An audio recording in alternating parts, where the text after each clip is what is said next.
Halo Sobat Viewers. Nah, sebelum kita memulai podcast kali ini ada peribahasa nih yang mengatakan bahwa tak kenal maka tak sayang. Jadi, mari kita berkenalan dulu sebelum memulai podcast kali ini. Di sini saya Nisa Larasati dari Fakultas Ilmu Sosial dan Hukum Prodi PTN, ditemani oleh rekan saya yang sering juga mengenai negara hukum dan teras politika. Saya Ida Herlisa dari Fakultas Ilmu Sosial dan Hukum Prodi PPKN. Nah, tentu saja kita di sini juga bersama oleh narasumber hebat kita, yaitu Sofia Maya Sajino, terbang selesai. Nah, baik. Kami dari perwakilan kelompok 4 akan memulai interview. Sebelumnya kami berterima kasih kepada para narasumber hebat kita ini karena telah meluangkan waktu dan sempat hadir pada podcast kali ini. Nah, baik, langsung saja kita masuk pada materi kita. Baru-baru ini kan telah dilaksanakan pemilu di Indonesia. Kita ketahui sendiri bahwa pemilu itu bukan hanya memilih calon eksekutif tetapi juga legislatif. Berkaitan dengan itu, maka kita akan membahas tentang negara hukum dan trias politika di Indonesia. Perlu kita ketahui dulu bahwa negara hukum adalah sistem di mana kekuasaan pemerintahan dibatasi oleh hukum, yang berarti bahwa semua tindakan pemerintah harus sesuai dengan hukum yang berlaku dan tidak ada individu termasuk pejabat negara yang berada di atas hukum. Konsep ini penting karena menjamin perlindungan hak asasi manusia, mencegah penyalahgunaan kekuasaan, dan menciptakan kepastian hukum bagi masyarakat. Nah, untuk mengatasi penyalahgunaan kekuasaan ini maka muncullah trias politika, di mana trias politika adalah teori pemisah kekuasaan yang pertama kali dikemukakan oleh filsuf Prancis, yaitu Montesquieu, di mana dalam bukunya itu yang berjudul The Spirit of Law 1748. Teori ini bertujuan untuk mencegah penyalahgunaan kekuasaan dengan membagi kekuasaan negara menjadi 3 cabang, yaitu yang pertama kekuasaan legislatif, yang kedua kekuasaan eksekutif, yang ketiga kekuasaan yudikatif. Baik, langsung saja kita berbincang-bincang bersama para narasumber kita. Yang pertama itu bagaimana konsep negara hukum diimplementasikan dalam konteks Indonesia dan apa saja tantangan terbesar dalam mewujudkan prinsip negara hukum di Indonesia.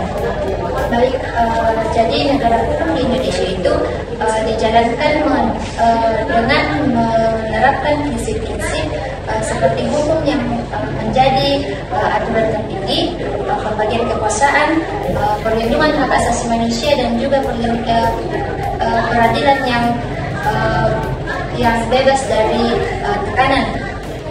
Adapun hambatan atau tantangan dalam pelaksanaannya yaitu seperti tindakan korupsi dan kurangnya kesadaran hukum dari masyarakat. Selain itu juga keterbatasan kemampuan aparat hukum dan juga campur tangan politik juga menjadi salah satu hambatan dalam penegakan hukum.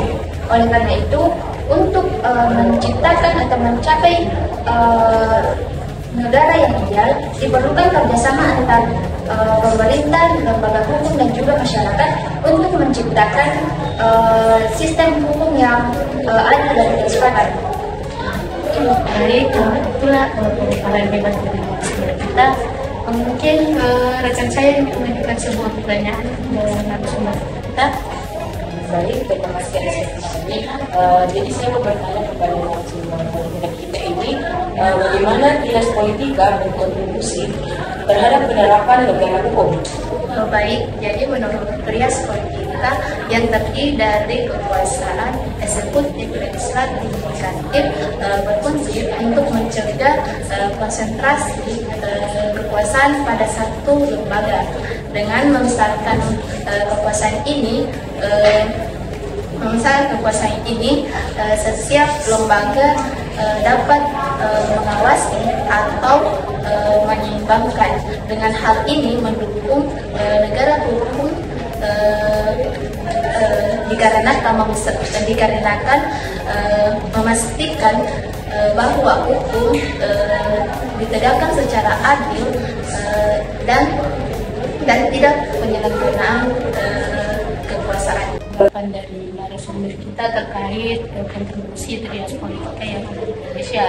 Nah, kita sekarang kan mengetahui bahwa ternyata trias politika ini memiliki kontribusi yang sangat besar di Indonesia, yaitu dengan adanya trias politika ini maka hukum dapat ditegakkan secara adil, dan juga dengan adanya trias politika ini maka tidak ada penyalahgunaan kekuasaan.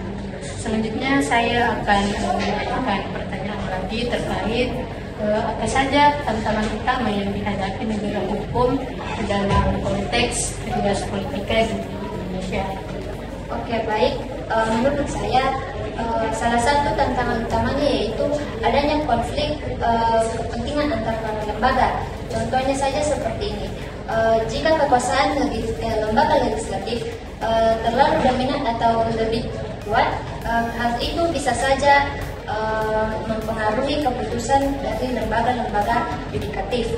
Selain itu, rendahnya pemahaman masyarakat mengenai hak-hak mereka dan juga ketidakadilan dalam penegakan hukum menjadi salah satu masalah yang cukup serius. Nah, oleh karena itu, pendidikan hukum yang lebih baik lagi sangat penting bagi masyarakat agar masyarakat lebih aktif lagi untuk menjaga negara hukum. Jadi dari tanggapannya itu bahwa dari ketiga cabang kekuasaan ini harus masing-masing memiliki kepentingan yang berbeda ya, agar tidak adanya ketimpangan antara lembaga yang satu dengan lembaga yang lain. Selanjutnya mungkin rekan saya ingin mengajukan sebuah pertanyaan lagi.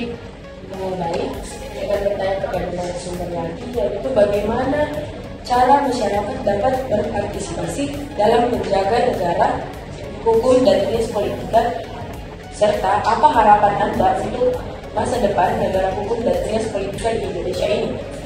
Menurut saya, masyarakat dapat partisipasi dengan cara hak mereka dan menyuarakan pendapat melalui berbagai saluran seperti media sosial, diskusi publik, atau melalui organisasi masyarakat sipil.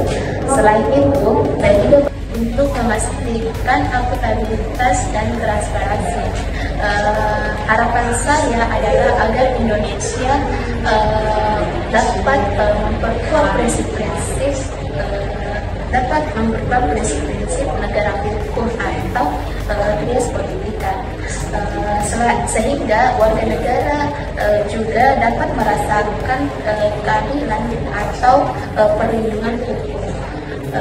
Lalu saya yakin dengan kesadaran hukum atau partisipasi aktif masyarakat, saya yakin bahwa kita dapat membangun sistem pemerintah yang sangat lebih baik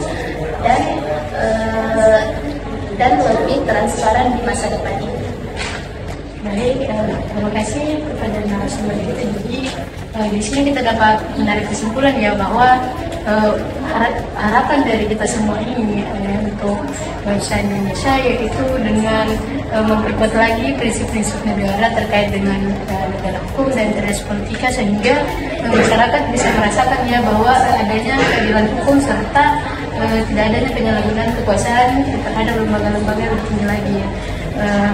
Mungkin di sini saja podcast kita kali ini. Saya sangat berterima kasih kepada kedua narasumber kita ini karena telah mau berbagi ilmu kepada kita semua. Mungkin sampai sini saja. Mungkin teman-teman menutup. Baik, mungkin ini tadi hasil diskusi kita dari podcast kita hari ini. Saya sangat berterima kasih juga kepada semua teman-teman yang terlibat, serta jangan lupa like, share, dan komen. Bye-bye.